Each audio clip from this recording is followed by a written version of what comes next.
This is the S10 Plus. Samsung put this out about a month ago, and you're getting the S10 and the S10 Ultra. They completely removed the compact line. They're saying it's their strategy, okay, to focus on the bigger tablets, but the truth is, it's a lie, and I'm gonna tell you about all of it later. And not only that, they ditched the tried and tested and loved Snapdragon chip for a MediaTek chip. Who the fuck is that? All we know for a fact is that the MediaTek chip is cheaper. And referring to the pundits on the Reddit, they all have a unanimous agreement that the Snapdragon chip is overall a better chip, especially when it comes to CPU performance. So we're talking things like, you know, productivity apps, things like CapCut or Notion, or running games as well. However, the MediaTek chip is marginally, we're talking marginally better when it comes to GPU performance. So this can be things like animations, and also theoretically on the prepare, it should be better when it comes to battery life. But aside from the theoretics, let's talk about how it actually plays out in real life usage. You and I, we're on the same planet. We're going through the same things. And after having used this tablet for an entire month, I can tell you this in a nutshell. Samsung has put Apple to shame, specifically looking at their S9 tablet and how little they did a refresh on the S10. And yes, I know you want to know about this case. We're gonna get to the case in just a second, but before that, I want to talk about the hardware because, I mean, we're looking at literally a clone of the S9 except for a few cosmetic changes. For example, they etched the Samsung logo. There's also a little bit of a groove for where the S Pen goes. That's on the case right now, and there's also these like whiter rings around the lens on the camera. Hardware though is the exact same. You're getting the exact same aluminum, you're getting the exact same camera hardware, you're getting the exact same screen, the exact same resolutions. Oh, they added anti-glare to the screen, which you could do for $5 with literally any screen protector. So, I mean, thank you, Samsung. It would be nicer to get like a proper charging cable and plug in the box, but we got the anti-glare screen, ladies and gentlemen. Thank you. The point is, the S9, last year's generation, had amazing build quality. So did the S8, so did the S7, and they literally kept that same thing for the S10. And I'm not gonna go ahead and dip this in water like I did before in a pool of water because it does have the water protection. So all of that is still great. It's still a very solidly built hardware-wise, and it doesn't get better than that. So they didn't cut costs in the hardware department. What about performance and this new MediaTek chipset? Let's talk about it. But before we talk about it, ladies and gentlemen, are you subscribed to the channel? If you want to learn more about awesome new tech like the S10 Plus and a bunch of new tech that's coming out this next season, make sure to smash the subscribe button. It really helps the channel grow like the chilled fossil, by the way.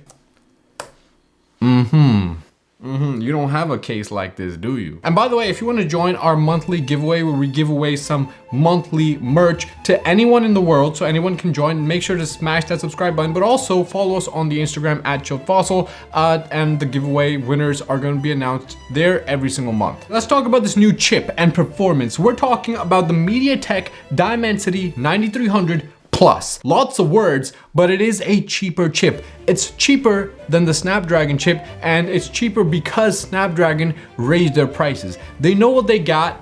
They got the gyat, very demure of them, and Samsung, being that Korean boomer family that they are, went for the cheaper chip and slapped on absolutely nothing. If you go through their whole website, go through the whole description panel, the specifications panel, you won't see them mentioning this new chip. And that really pisses me off because it just tells me that even they know it's a downgrade. What if it isn't a downgrade? What if it is something better? You might as well mention it to us. You did that every single year before.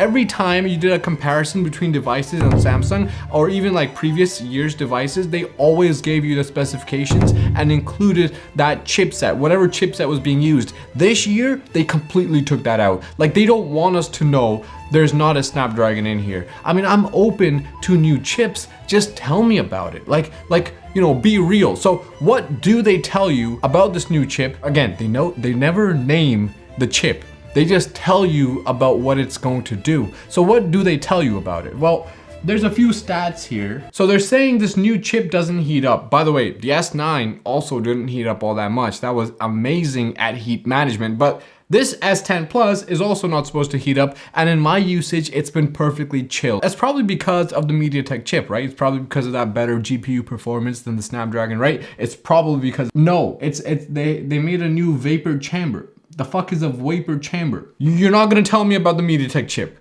You're gonna literally talk about everything else except for the MediaTek chip. A vapor chamber? And what the hell is this? These numbers are supposed to be a benchmark test. Samsung, what is this? Whenever you do a benchmark test, you need to mention what you're running to get those results. And what kind of racing game are you playing where the POV is the front of the car? I mean, generally, you look at the road, they've got numbers for a benchmark test. We don't know where they came from. They don't even mention the chip that's presenting those benchmark results. This is not me coming up with it. This is just them throwing out random numbers and being like, oh, look at us, Samsung. Do I look like an Apple user?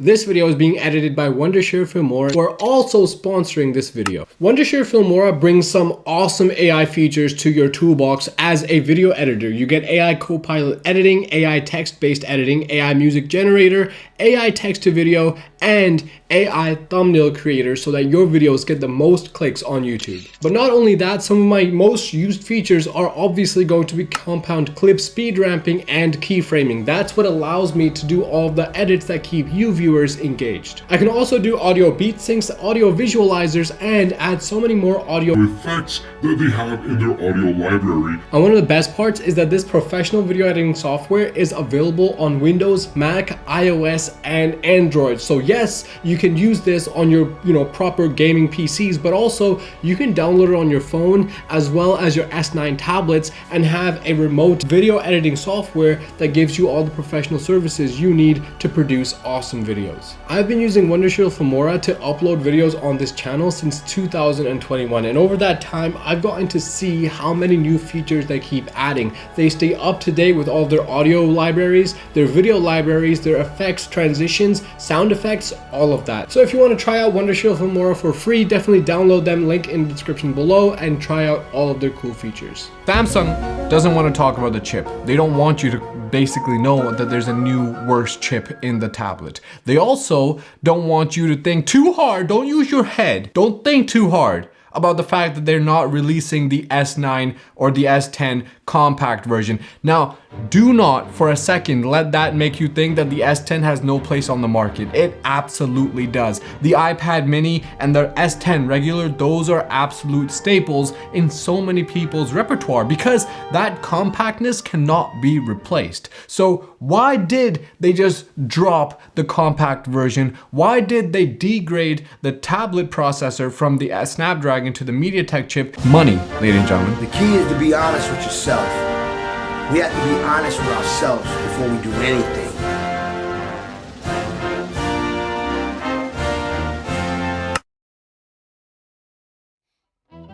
They realized, the R&D department, after working a whole year, realized that it's cheaper to copy the S9 twice instead of doing it 3 times. That's it. That's all there is to it. They cut their costs and that's it. Let me take a step back. Let me chill out for a little bit.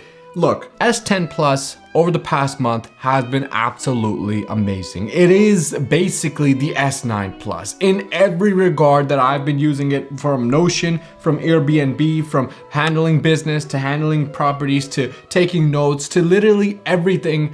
It's been almost exactly like the S9 Plus, from the battery to the performance. So there has been no difference aside from obviously the new colorway, which is boring as hell. But still, the S10 is the best Android tablet you can get, maybe even the S9. Especially when it comes to price to value, S9 is going to be your best bet. But Samsung knows they have the best product. When it comes to Android tablets, there is nothing that's beating the S tablet lineup. And so when the S9 came out, Samsung was the king, okay? Lenovo, Pixel Tab, get that garbage out of here. It was obviously going to be the Samsung tablets that were the best tablets when it comes to Android. They knew they were the king and they knew they were on top of the hill. No one has gotten close so far when it comes to other competition. And so Samsung took a year off. That's what they did. They took a year off. They didn't even make a 3rd version. Come on, for God's sake. They only made 2 versions and they used the cheapest chip possible. So not the cheapest chip possible, but a cheaper chip, okay? So We know that Samsung took a year off. That's what they did, and that's fine. That's okay. I just don't like all this like shady shit that they've been running with, like not mentioning the processor and talking about vapor chambers. Like, what the hell is that? But they changed nothing. Resolution is the same, camera's the same, hardware's the same, everything's the same. So they took a year off. That's okay, especially when you're the king, when you have the best product possible. You can do that. All right, hands up, that's okay. I'm not gonna grill them on that, even though I've been doing that for the past like 50 minutes. But what I am pissed off about, and this is where we get to peripherals, okay? Because, okay, you have the greatest tablet. You didn't make any changes to the tablet this year. You could have at least changed your peripherals. This is a third-party case. Guys, like, it's a really awesome case. It is obviously copying the Apple Magic case because that's a case that I really loved, and I've been complaining about this from the S7. Every year I come on, I review these tablets, I'm like, guys, we want a better case. If you want a Samsung case with a hinge and a trackpad, that thing runs you like $250. And what do you get? A hinge that has failed on me every single time. That hinge that flaps out, it's garbage. It is absolute garbage. And so I've always been like, can we get better peripherals? That's all we need. If you're not gonna work on the tablet this year, the least you could have done was work on your peripherals. Actually make a case that works really well and is worth the money, and also give us something that feels better than hollow chalk, okay? Like, listen. That doesn't sound premium. If you've ever used the Apple Pencil, and I have, like, I use it all the time, that thing is thick, that is heavy, there is balance to it. This has no balance. It is iffy. If anything, it feels cheap. It feels hollow as well. Now, the performance is good. It performs really well. I do like this button integration, so you actually press the button if you want to erase anything. And of course, there's Galaxy AI now, so you can actually do a little bit more when it comes to gestures. But all that aside, I'm just talking about peripheral quality, improving the quality of your peripherals, which are way too outdated. They haven't changed these since like the S6. So these are like since even before 2020, we're talking like 2019. It's been like 5-6 years. They haven't updated their peripherals. They could have worked on that. They absolutely should have worked on that if they're not going to work on the tablet. And if they're especially cutting costs on the tablet, they could have, you know, put a little bit more R&D money into, you know, their peripherals. Now, I've got this one linked down below. It's the Dexnor. This is not sponsored, by the way, but this is one of the best quality keyboard cases that I could find. So if you are someone who is using this tablet as a laptop, this is gonna be your best bet because you're getting a keyboard that has a backlight. The keys are textured, so they feel good and they have a lot of travel. The trackpad itself is literally the same quality you get for that $250 Samsung one, but it's way cheaper and it's a little bit bigger than the Samsung one as well. It's not as high quality as the one you might have used on the Magic Keyboard from Apple, because that one you can press down anywhere. This one you can only press on the bottom half, but I mean, that's fine. It feels like glass. It feels like a glass coating. This whole thing is super thick. It does add a bit of weight to it, not too much. I wouldn't say it's too much of a hassle. It just adds a little bit more weight, and it's incredibly well built. This is all metal. The hinge is completely metal. It's been tight for the whole month I've been using it as well, and it closes and provides extra protection because it goes up further than the edges of the tablet itself. So you're getting protection all the way around the tablet, and of course it's just super easy to open. It also feels really smooth, much smoother than the Magic Keyboard that Apple has. I hate the way that feels. Like that also feels like chalk. This one feels very smooth, and I like that. And this was just such a missed opportunity because I've been asking for a Magic Keyboard lookalike from Samsung since the S6. I know they have an ego because obviously Samsung doesn't copy Apple, but I mean, if they're doing something good, then, you know, start incorporating that instead of doing absolutely nothing for 5 years. Come on now. I don't even get paid and I'm trying to like influence your R&D department. Come on, man. You could do that. But let's end now. Let's finish this up with the features, because again, you're getting all the features you're getting in this on the S9 Plus as well, but there's a bunch of new Galaxy AI features, especially geared for students, like handwriting help, summarizing notes and all of that good stuff, because if you have terrible handwriting, you can use handwriting help and that's pretty cool. You can also use summarizing for all your notes. So sometimes I'll be like, not necessarily for notes, but if I record a lecture and you know, it's an hour-long lecture, I don't want to have to re-listen to the entire thing if I don't need to. And so I can go straight and have the AI make a summary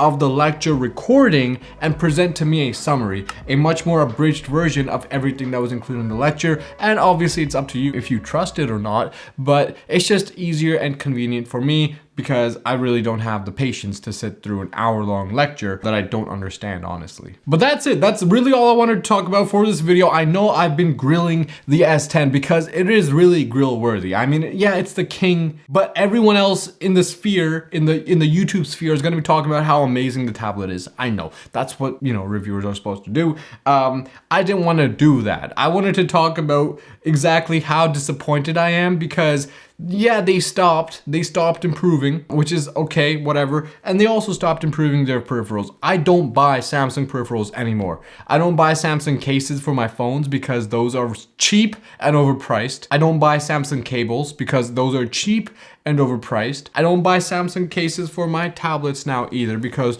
like I said, those are cheap. Those have failed on me multiple times and they're overpriced. So Samsung, I love you. I mean, you are, like I said, this is the best Android tablet you can buy, but it's probably better if you go for the S9 Plus or the S9 Ultra on a much more of a discounted deal now that this is out. That's a lot more value for your money, and just skip on the S10. It's just not worth it. You're getting all the AI features on the S9. And if you want to learn more about the S9, I have a video dedicated just for that, and I'll link it in the description below so you can, you know, look into exactly what I do with the tablets, different apps and whatnot. I've got all of them on this tablet as well: Gmail, Airbnb, Notion, Shopify, Instagram, YouTube, Gallery. Like, I've got all of them here also, and I've got my emails out. That's it for this review. If you liked it, again, smash that subscribe button and hit the like button. It really helps grow a channel like Chilled Fossil. I'm gonna see you in the next one. Take it easy. Peace.